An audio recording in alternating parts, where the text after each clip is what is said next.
जिस लड़की को जिन झाओ ने बचपन में खो दिया था, आज वही उसकी जिंदगी का सबसे खास इंसान बन चुकी थी।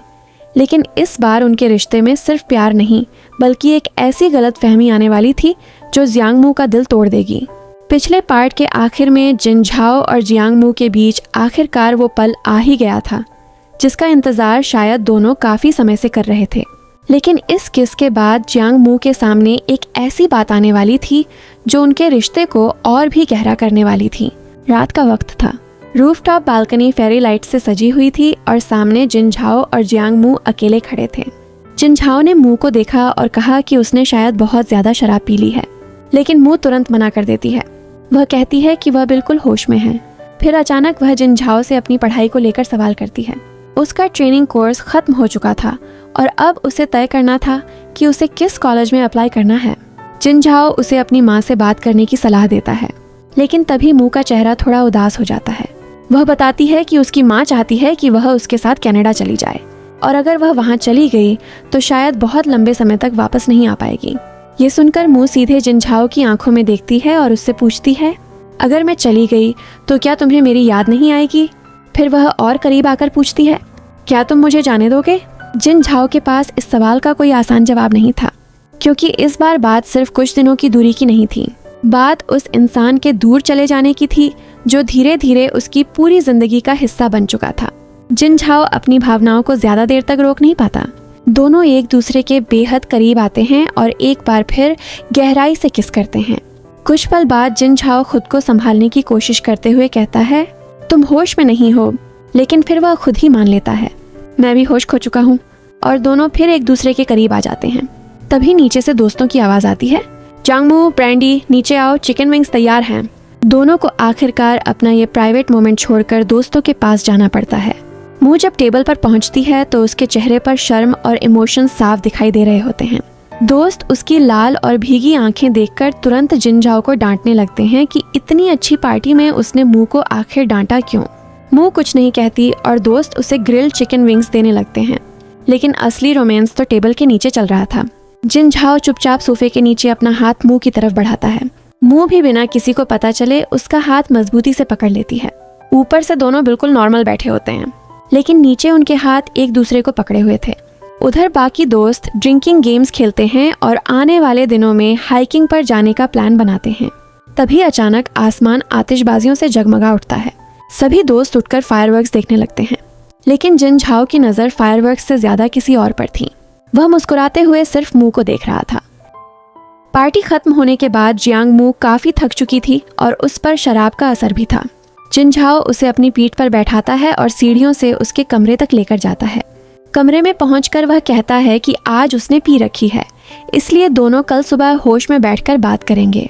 लेकिन तभी मुंह पीछे से उसे कसकर पकड़ लेती है। उसकी आंखों में आंसू आ जाते हैं और वह धीरे से कहती है, जाओ मत जाओ। जिन झाओ पीछे मुड़ता है और उसे प्यार से गले लगा लेता है।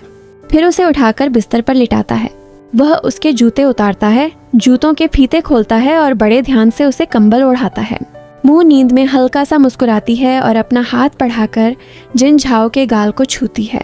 जिन झाओ कुछ पल उसके चेहरे को देखता रहता है, फिर चुपचाप कमरे से बाहर चला जाता है। अगली सुबह घर में आंटी नाश्ता तैयार करके उसे ढक रही होती हैं और सोच रही होती हैं कि मुंह अभी तक उठी क्यों नहीं। उधर मुंह की आंख खुलती है और उसके सिर में दर्द हो रहा होता है, लेकिन अगले ही पल उसे पिछली रात की सारी बातें याद आने लगती हैं, और खासकर वो किस। मुंह शर्म और घबराहट से अचानक बिस्तर पर उठ बैठती है। उसके दिमाग में यही चल रहा होता है कि कहीं जिन झाओ ये तो नहीं सोच रहा होगा कि उसने शराब के नशे में बहककर ऐसा किया था। आखिरकार वह फोन उठाती है और जिन झाओ को सिर्फ एक छोटा सा मैसेज करती है, मैं जाग गई। कुछ ही देर में रिप्लाई आता है, मैं अभी व्यस्त हूँ, कार गैराज पर आकर मेरा इंतजार करो। मुंह का चेहरा तुरंत खिल जाता है। वह तैयार होती है और ढेर सारे स्नैक्स लेकर स्पीडिंग ऑटो हाउस पहुंच जाती है। शाम तक गैराज का काम चलता रहता है। जब बाकी लोग चले जाते हैं और जिन झाओ भी अपना काम खत्म करके फ्रेश होकर आता है, तब दोनों के बीच आखिरकार उस रात की बात होती है।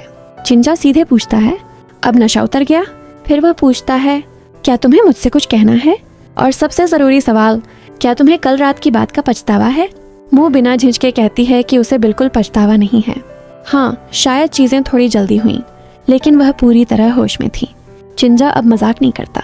वह गंभीर होकर कहता है कि बचपन से लेकर आज तक उसकी जिंदगी में बहुत लोग आए और चले गए, उसने कभी किसी को दिल से सीरियसली नहीं लिया, लेकिन अगर वह एक बार किसी रिश्ते को लेकर सीरियस हो गया तो फिर वह पीछे हटने का मौका नहीं देगा। मू भी बिना डरे उसकी आंखों में देखकर जवाब देती है, मैं कभी अपना फैसला नहीं बदलूंगी। और तभी जिन जाओ अपने पास रखे एक लकड़ी के बॉक्स को खोलता है। उसमें एक बेहद खास जेड नेकलेस था। वह नेकलेस मू के गले में पहनाता है, फिर बताता है कि ये उसकी असली माँ की इकलौती निशानी है। पहले वह इसे मू को नहीं दे सका था, लेकिन अब वह हमेशा के लिए मू की है। मू के लिए ये सिर्फ एक नेकलेस नहीं था, ये जिनजाओ के अतीत का वो हिस्सा था जिसे उसने पहली बार किसी के साथ पूरी तरह शेयर किया था। कुछ देर बाद मू एक नया बहाना बनाती है। वो कहती है कि उसके पापा के घर का वाईफाई राउटर खराब है, इसलिए क्या वह आज रात यहीं रुक सकती है। जिनजाओ मजाक में कहता है कि पहले वह आंट जाओ को फोन करके पूछेगा, लेकिन मू उसे समझाती है कि बस वाईफाई का बहाना बनाना है। फिर जिनजाओ उसके लिए कॉफी बनाकर लाता है। मू एक घूंट लेते ही पूछती है, ये कॉफी इतनी मीठी क्यों है? जिनजाओ मुस्कुराकर कहता है, हर कॉफी कड़वी नहीं होती और मैं तुम्हें कभी कोई कड़वाहट नहीं चखने दूंगा। मू उसकी ब्लैक कॉफी छकती है और तुरंत मुंह बना लेती है। जिनजाओ मुस्कुराता है और उसके होंठों को छूकर पूछता है, तो तुम इसे कैसे टेस्ट करना चाहती हो? और इसके बाद दोनों एक बार फिर एक दूसरे के बेहद करीब आ जाते हैं। उनका रोमांस और गहरा होता जाता है। अगली शाम मू अपने कमरे में बैठी होती है। अभी कुछ देर पहले ही जिनजाओ से मिलकर आई थी, फिर भी उसे उसकी याद आने लगती है। तभी उसके फोन पर जिनजाओ का मैसेज आता है, बालकनी में आओ। मू तुरंत उठकर बालकनी में पहुंचती है। नीचे सड़क पर जिनजाओ अपनी कार के पास खड़ा होता है। फिर वह कार की डिक्की खोलता है और अचानक दर्जनों रंग बिरंगे गुब्बारे हवा में उड़ने लगते हैं। गुब्बारे ऊपर उठते हुए मू की बालकनी की तरफ आते हैं। ये देखकर मू को बचपन की एक पुरानी याद आ जाती है। उसे याद आता है कि बचपन में दोनों ने एक ऐसी फिल्म देखी थी जिसमें गुब्बारों से उड़ता हुआ घर था, और शायद उसी बचपन के वादे को जिनजाओ ने इतने साल बाद पूरा किया था। मू की आंखों में खुशी के आंसू आ जाते हैं। उसके मन में बस एक ही बात आती है। 10 साल की उम्र में उसने अपने प्यारे भाई को खो दिया था, लेकिन 20 साल की उम्र में किस्मत ने उसी इंसान को उसके पास एक सच्चे प्रेमी के रूप में वापस ला दिया। और रात के आखिरी बोनस सीन में मू बिस्तर पर सो रही होती है और जिनजाओ उसके पास बैठा होता है। नींद में मू धीरे से बुदबुदाती है, छाओ, मैंने तुम्हारे लिए न्यू ईयर का एक गिफ्ट तैयार किया है, तुम्हें जल्द ही दिखाऊंगी, पता नहीं तुम्हें पसंद आएगा या नहीं। जिनजाओ उसके बालों को सहलाते हुए मुस्कुराता है और कहता है, सो जाओ, जो कुछ भी तुम दोगी मुझे सब पसंद आएगा। फिर वह झुककर उसके चेहरे पर एक हल्का सा किस करता है। लेकिन कहानी यहीं खत्म नहीं होती, क्योंकि अगले दिन से दोनों के बीच रोमांस और भी खुलकर सामने आने वाला था। अगली सुबह किचन में जांगमू और जिनजाओ साथ मिलकर खाना बना रहे होते हैं। जिनजाओ बड़े प्यार से मू का एप्रन बांधता है। दोनों साथ खाना बनाते हैं और मू सूप टेस्ट करके जिनजाओ को भी छकाती है। लेकिन तभी मू केचप की बॉटल खोलने की कोशिश करती है और अचानक केचप सीधा जिनजाओ की टी शर्ट और बांह पर गिर जाता है। जिनजाओ अपनी टी शर्ट बदलने के लिए कमरे में चला जाता है। मू भी उसके पीछे चली जाती है। वह जिनजाओ के लिए एक ब्लैक टी शर्ट चुनती है। जिनजाओ जब अपनी शर्ट उतारता है तो मू शर्माकर अपना चेहरा हाथों से ढक लेती है। जिनजाओ उसे अपनी तरफ खींचकर बेड पर बैठा देता है और मजाक में कहता है कि अब वही उसे टी शर्ट पहनाए। दोनों एक दूसरे के बेहद करीब आते हैं।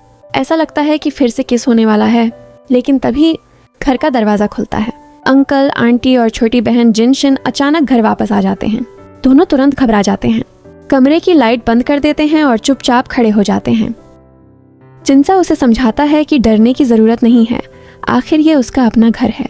लेकिन तभी जिनशिन अपना टैबलेट लेने उसी कमरे की तरफ आने लगती है। जिनजाओ तुरंत दरवाजा खोलता है, टैबलेट उसे दे देता है और किसी तरह सिचुएशन संभाल लेता है। कुछ देर बाद पूरा परिवार डाइनिंग टेबल पर बैठकर अंकल की पकड़ी हुई फ्रेश फिश खा रहा होता है। तभी छोटी बहन जिनशिन अचानक मुंह से पूछती है कि क्या वह जिनजाओ भैया को बहुत पसंद करती है, क्योंकि एक बार जब जिनजाओ नहीं मिला था तब मुंह रोने लगी थी। आंटी भी पूछती हैं कि आखिर वह क्यों रोई थी। मुंह बताती है कि उसे कुछ पुराने लेटर्स मिले थे जो आर्चरी टारगेट के पीछे छिपाकर रखे गए थे, और ये लेटर्स उसके लिए बहुत इमोशनल थे। लेकिन टेबल के नीचे मुंह फिर अपनी शरारत नहीं छोड़ती। वह चुपके से अपने पैर से जिनजाओ के पैर को छूती है। जिनजाओ उसकी तरफ देखकर हल्का सा मुस्कुरा देता है। इसके बाद पूरा परिवार एक लग्जरी यॉट ट्रिप पर जाता है। समुद्र के बीच सब तस्वीरें लेते हैं और खूब मस्ती करते हैं। फिशिंग के दौरान आंटी जिनजाओ से पूछती हैं कि क्या उसकी कोई गर्लफ्रेंड है और क्या उसे वानचिंग जैसी खूबसूरत लड़की पसंद है। जिनजाओ बिना किसी हेजिटेशन के साफ मना कर देता है। बाद में यॉट के नीचे वाले डेक पर जिनजाओ और मू अकेले मिलते हैं। जिनजाओ मू को छेड़ने के लिए अचानक समुद्र में छलांग लगा देता है। कुछ देर बाद जब वह भीगा हुआ वापस ऊपर आता है तो मू टॉवल लेकर उसका शरीर सुखाने लगती है। दोनों एक ही टॉवल के अंदर छिपे हुए एक बेहद क्लोज और रोमांटिक मोमेंट शेयर करते हैं। लेकिन रोमांस सिर्फ यॉट तक सीमित नहीं रहने वाला था। बाद में जांगमू गैराज में जिनजाओ से मिलने पहुंचती है और पीछे से उसे गले लगा लेती है। जिनजाओ अपने साथी मैकेनिक सियांग और जी को किसी बहाने से बाहर भेज देता है ताकि दोनों अकेले रह सकें। इसके बाद दोनों कमरे में चले जाते हैं। जिनजाओ मू को दीवार के पास खींचता है और दोनों पैशनेटली किस करने लगते हैं। तभी उनका पालतू डॉग भी उन्हें देखने लगता है। जिनजाओ उसके चेहरे पर टॉवल डालकर उसे वहां से हटाने की कोशिश करता है, लेकिन तभी एक और मुसीबत आ जाती है। उनका दोस्त चाओचंग अचानक कमरे में घुस आता है। वह दोनों को किस करते हुए देखकर हैरान रह जाता है और अपना मुंह दबा लेता है। लेकिन जिनजाओ और मू उस वक्त एक दूसरे में इतने खोए हुए होते हैं कि उन्हें चाओचंग की मौजूदगी तक की परवाह नहीं रहती। रात को जिनजाओ मू को अपनी कार में मीटियर शावर दिखाने ले जाता है। आसमान में टूटते तारों की बारिश शुरू होती है। जिनजाओ उसके लिए फ्रेश स्ट्रॉबेरीज लेकर आया होता है। वह एक स्ट्रॉबेरी मू के मुंह में देता है और उसी स्ट्रॉबेरी के जरिए दोनों के बीच एक बेहद रोमांटिक किस होता है। फिर मू आसमान देखकर विश मांगती है। वह जिनजाओ से पूछती है कि उसने क्या विश मांगी। जिनजाओ उसे गले लगाकर कहता है कि उसकी विश तो पहले ही पूरी हो चुकी है क्योंकि उसके पास मू है। मू भी दिल से यही विश करती है कि दोनों हमेशा एक दूसरे के साथ रहें। लेकिन अगले ही दिन एक ऐसी मिसअंडरस्टैंडिंग होने वाली थी जो उनके रिश्ते में पहली बार दर्द लेकर आएगी। जांगमू अपनी दोस्त नाना के साथ एक नाइट मार्केट इवेंट में शानदार और एनर्जेटिक डांस परफॉर्मेंस देती है। परफॉर्मेंस देखकर वहां मौजूद लोग उसकी खूब तारीफ करते हैं। इसके बाद मू और नाना मार्केट में कोकोनट केक खाने निकलती हैं। तभी मू की नजर अचानक जिनजाओ पर पड़ती है। वह एक बार के पास बैठा होता है और उसके साथ एक विदेशी लड़की बैठी होती है। लड़की जिनजाओ के बेहद करीब थी। ये देखकर मू का चेहरा उतर जाता है। कुछ देर पहले तक जो लड़की इतनी खुश थी, अब उसके दिल में सिर्फ एक सवाल था, क्या जिनजाओ ने उससे झूठ बोला? वह बिना कुछ खाए वहां से चली जाती है। सड़क पर अकेले चलते चलते मू की आंखों से आंसू निकलने लगते हैं। उसे जिनजाओ के सारे प्यार भरे वादे याद आते हैं और वह टूटने लगती है। लेकिन असली सच्चाई कुछ और थी। जिनजाओ उस विदेशी लड़की के साथ किसी रोमांस के लिए नहीं था। वह यीवन नाम के एक शख्स की तलाश में एक सीक्रेट मिशन और रेसिंग रिलेटेड काम के सिलसिले में वहां गया था। कुछ देर बाद वह उस लड़की को टैक्सी में विदा करता है और अपने इन्फॉर्मेंट से होटल और कंपटीशन मैप की जानकारी लेता है। जब जिनजाओ को पता चलता है कि मू वहां से चली गई है तो वह तुरंत उसे ढूंढने निकल पड़ता है। आखिरकार वह उसे पुल के पास ढूंढ लेता है। मू गुस्से और आंसुओं में जिनजाओ के सीने पर मुक्के मारने लगती है। वह रोते हुए कहती है कि उसने उसे बहुत दुख पहुंचाया है। जिनजाओ उसे तुरंत अपनी बाहों में खींच लेता है और बार बार कहता है, ये वैसा नहीं है जैसा तुम सोच रही हो।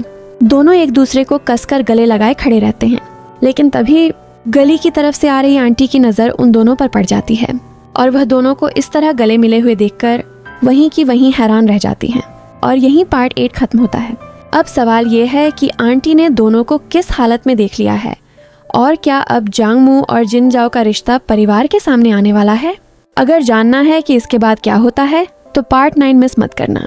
और अगर आपको ऐसी C drama Hindi explain stories पसंद हैं तो सब्सक्राइब कर लो क्योंकि अगली कहानी यहीं से और इंटरेस्टिंग होने वाली है।